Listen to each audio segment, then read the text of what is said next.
Alright guys, welcome back to Digger Gaming. My name's Ben and today we're going to be looking at the front video on the Rhodesian Bush War. Happened around the same time as, the Vietnam, Malaya and Indonesian confrontation, all that sort of stuff. So it sort of got lost a little bit in Australian history anyway. I know a lot of Australians did go over to fight in the Bush Wars as well as other allied nations. But I don't know much about it at all. This is a quick 10-minute video. I didn't want to upset anybody by playing the wrong sort of video, so hopefully this one's alright. Yeah, let's have a look.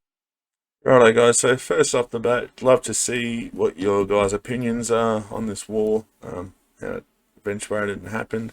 A lot of history behind it. Again, if you like my stuff, head over to the Discord and let me know what you want to see recovered. We're going to have some original mini docos come out soon about famous Australian battles. So if you like that stuff, please give me a sub and like any videos that you do like to help the channel move along a bit. Let's have a look at what exactly the Rhodesian Bush War was. The Second World War was an unprecedented shake of the snow globe, and as such, it makes sense that it would be followed by a period of unrest. This came primarily in the form of the Cold War, in which the world was sundered into East and West, and under which there took place a great many terrible... Which is happening again. The East and West thing just doesn't seem to want to go away. Bloody conflicts. Another development set in motion by World War II was the decolonization of Africa, and one of the, let's say, less peaceful decolonization movements. I have to say, one of the major problems that World War II caused was, after the war, how the country was split up. There was ethnic, tribal lines that run for, hundreds, thousands of years, and we try and split them up. Movements was what came to be known as the Rhodesian Bush War, which was far from unsullied by Cold War politics. But just what was Rhodesia and just what was the Bush War? In this episode of The Front, you're going to find that out. Guys, I'll put the Front original video down below. They've got great stuff. So, yeah.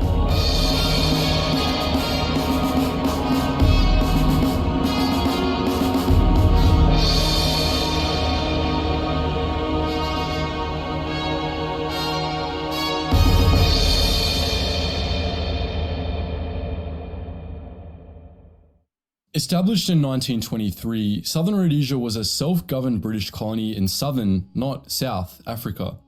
After World War II, Southern Rhodesia's white European minority decided they wanted the colony to become a sovereign state over which they would have control. Britain was willing to grant Southern Rhodesia its independence, but it only wanted to do so if the state met the conditions of majority rule, meaning that the white minority could not have absolute control.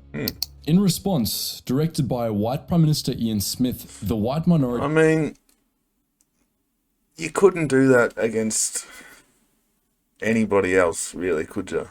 I'm not trying to get too political, but you wouldn't be able to do that contract against any other people. Did all it could to delay the inevitable, making a unilateral Declaration of Independence, or UDI, and stripping the Southern from Southern Rhodesia in November 1965.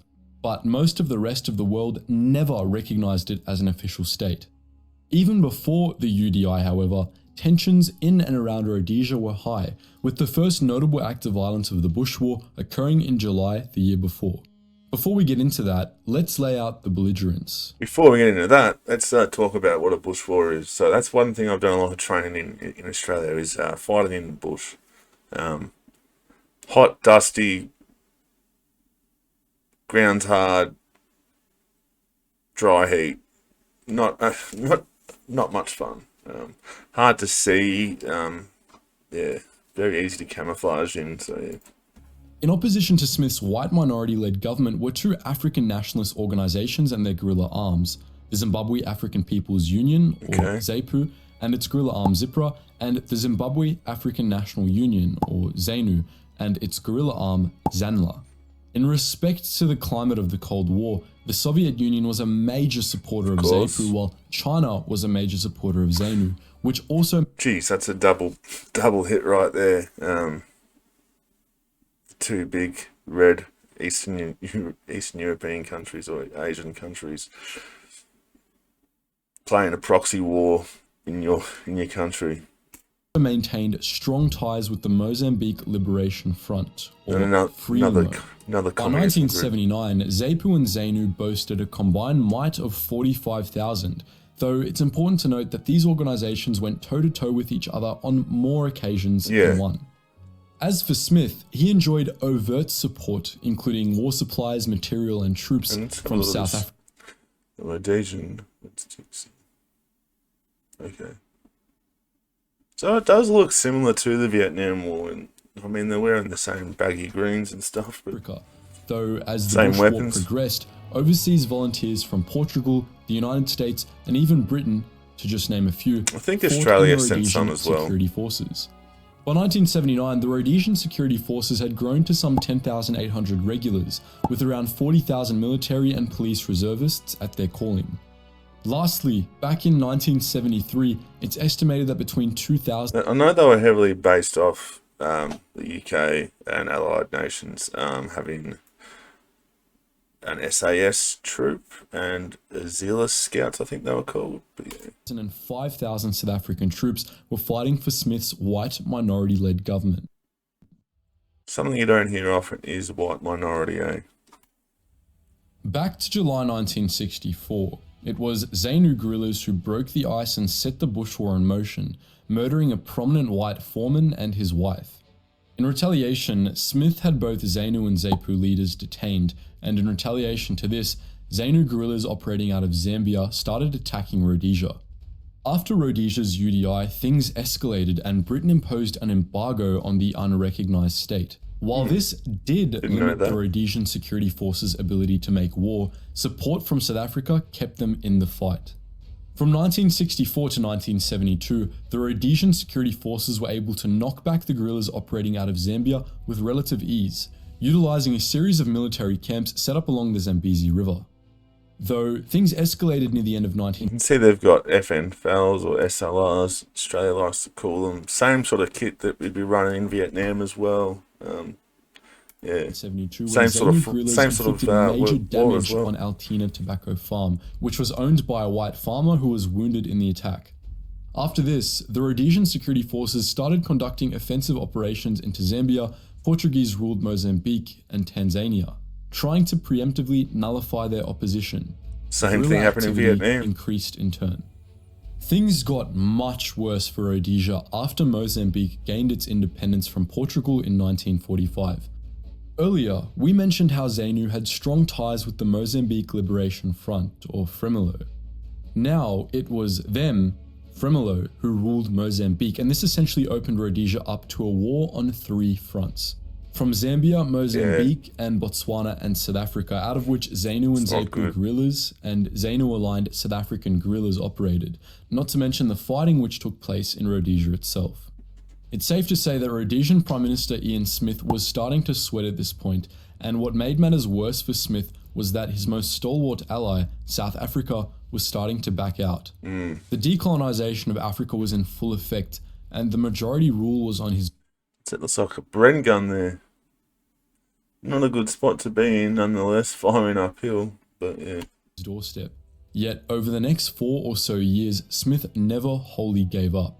He even started letting black volunteers into the Rhodesian security forces, so many so that by 1976, the force was majority black, and he also resorted to some pretty questionable methods of war. One of Smith's most astounding last-ditch efforts was the Rhodesian Security Forces chemical and biological weapons program, in which they used insecticides, rodenticides, cholera, anthrax, typhus, typhoid fever, and other toxins to kill African nationalist guerrillas. I mean, we can sit here and say how bad they were or how bad this was, but pretty much every army or in every AO that's been up against a larger number of even in Ukraine, for example, questionable tactics come into it because you can't fight toe-to-toe with them. How do I feel about biological, chemical warfare. It's nasty. I don't think it should happen, but you can see how it can happen. I mean, we're encircled by, what, 4 countries? They achieved this by contaminating food, beverages, and medicines in guerrilla camps in Rhodesia, Zambia, and Mozambique. Overall, the CBW program resulted in just over 800 recorded deaths. Trumping the CBW program, in August 1976, 72 operatives of the Sealer Scouts, the Special Forces unit of the Rhodesian Security Forces, disguised themselves in Frelimo uniforms and vehicles and drove into Mozambique. Oh, asymmetric warfare. Camp, they announced to the 4,000 guerrillas resting there that Rhodesia had been won. When the guerrillas came out to celebrate, the scouts opened fire, gunning down between 300 and 1,000 guerrillas. Again, it's very easy to sit back here. People have never seen conflict or been in a combat zone to judge people for this sort of stuff, but it's asymmetric warfare. It's guerrilla warfare. When the enemy does it, it seems to be fine. When, to word this rightly, when the Western world does it in retaliation or to defend themselves, it's looked down upon for some reason. Before fleeing. From here on in, ZAPU and ZANU grew and, supported by the Eastern Bloc, gained access to better training and equipment. But the Bush War wasn't silenced just yet. In May 1977, the Rhodesian Security Forces engaged ZANU forces in Mozambique with ground and air forces, taking 32 guerrilla lives for a loss of just 1 pilot. In August, ZANU bombed a Woolworths department store in Rhodesia's capital, Salisbury, killing 11. Something that does get on my gears a little bit is that it's so openly spoke about like it's not a big deal. Bombing a Woolworths or a Safeway, a supermarket basically, compared to what the story we heard before about, dressing up as soldiers and going to the base. Yeah. 11 and injuring a further 70. Later that year, ZANU burned the homes of black civilians living on white-owned farms on Rhodesia, ending 16 black lives in smoke and flame. In November, the Rhodesian Security Forces made another combined arms attack, codenamed Operation Dingo, on guerrilla camps in Mozambique over a 3-day period, ending thousands of lives. In May 1978, 50 civilians were killed in the crossfire of yet another battle, and some 450 ZANU guerrillas stormed the town of Umtali in Mozambique. In retaliation, the Rhodesians conducted a series of aerial raids on guerrilla encampments. In September, the Rhodesian Security Forces flew fighter bombers and gunships to the ZAPU camp in Zambia and unmade it, taking revenge on the guerrillas who had shot down Rhodesian civilian airliners with heat-seeking missiles earlier in the war. Why not? Heat-seeking missiles, mind you, provided by the USSR. By 1979, however, the Rhodesian Security Forces just couldn't keep up, and ZAPU, at least, was preparing to invade Rhodesia. Whites were starting to flee and the Rhodesian Security Forces were wearing thin. The end of the Bush War was in sight. Before any invasion could take place, Smith conceded to ending the white minority rule and establishing a multiracial democracy, and for much of the latter half of 1979, Rhodesia was renamed Zimbabwe Rhodesia. Smith did this with the assistance of a black Rhodesian-born bishop by the name of Abel Muzorewa, who soon replaced Smith as Prime Minister. ZAPU and ZANU, however, thought Muzorewa was little more than a puppet and they kept on fighting. At this point, Britain had had enough, organising a conference which came to be known as the Lancaster House Agreement. Under the agreement, it was decided that Rhodesia would fall temporarily under British rule until a fair election could be held. Under the watchful eye of a British Commonwealth force, the election went forward in 1980 and ZANU leader Robert Mugabe was voted into power. On the 18th of April, the British left and Rhodesia was declared independent and renamed Zimbabwe. Unfortunately, ZAPU wasn't too happy with the result of the election and violence between the two groups continued until 1987, after which they merged.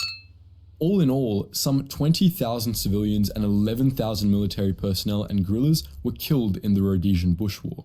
But as per usual guys, what do you think? Had you heard about the Bush War before today? Would you like to see more videos on the conflict? What about other conflicts which fall under the Cold All right, guys. So yeah, what do you think? I did not realize it was that complicated. I didn't want to go too far into politics, as I don't know the nations involved, the groups involved, and I don't want to piss anybody off. I know it's still quite a sore point in South Africa, and for some people, very complicated war. You got China and Russia playing a proxy war with what I thought was Britain-backed Rhodesians. Strange, confusing, and seems to be happening again. This sort of stuff. Thanks, guys. Again, I don't mean to harp on it too much, but if you like the video and you're not subscribed yet, please subscribe. Please like the video, share it around. But also come jump in the Discord or leave a comment and let's have a chat. Cheers, guys.